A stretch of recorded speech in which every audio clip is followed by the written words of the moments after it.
Hello, and welcome to Nesting Wreaths Virtual Show and Tell. My name is Laura Esco. I'm your Ag Ed Farm Manager with Metro Parks of Butler County. And thanks for joining us and hope you enjoy the activities that we have planned for you. So what is a nesting wreath and who uses it? Now it's early spring and there are lots of birds who are starting to build nests or will be very shortly.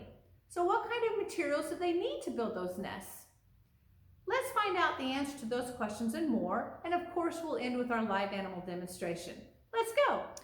Most birds build some kind of structure to contain their eggs and raise their nestlings, called a nest. A bird's nest may be as simple as a slight depression in the ground or the rocks, such as a common nighthawk's nest. Hard to see the adults, the babies, and the eggs due to their camouflage. Here's another bird, a killdeer, that barely makes a nest.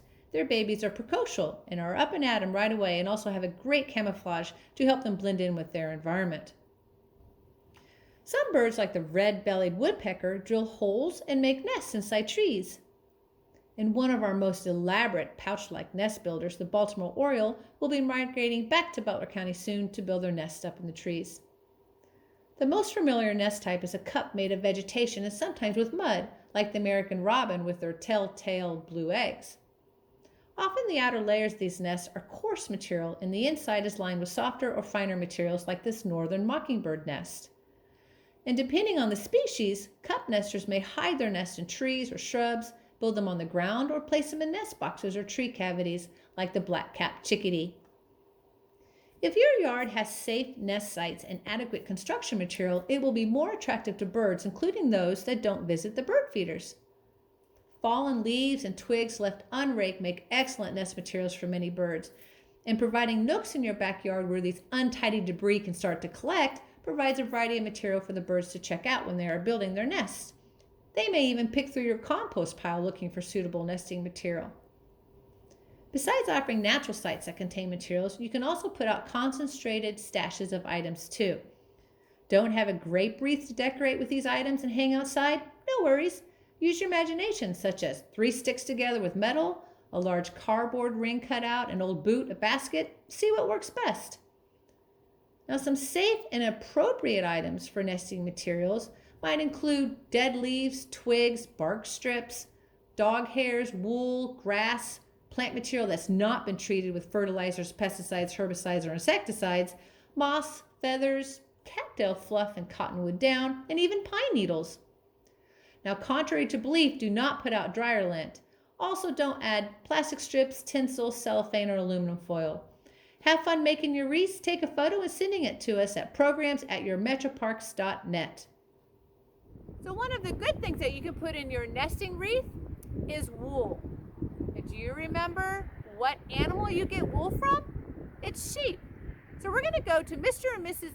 Ed and Kathy Creighton's farm, and we're going to get a chance to meet Brat, April, and Chocolate, who are 3 different species of sheep that they have, and see what kind of wool they get from them. Let's go. Hi, I'm Kathy Creighton. I'm Executive Director at the Butler County Historical Society, and we're here on a farm in Hanover Township to talk about sheep. This big guy here, his name is Brat. He is a Suffolk, and when it comes to spinning wool, his wool is coarse, so he would be used for making blankets, making rugs, because he has very coarse fur. Now over here, this is Miss April. She is a Lincoln Tunis Cross Bratty. She has very fine fleece. Her fleece would be used for spinning socks, sweaters. She has very, very nice fleece. Now our third sheep over there, that's Chocolate, and he is a Shetland. He also has very fine fleece, and he would be used for your very fine, he's black, and he would be used for your very fine spinning, like April's fur here, or fleece here.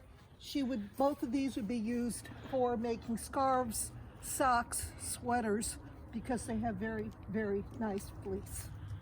Thank you very much for joining us for the Nesting Wreaths Virtual Show and Tell.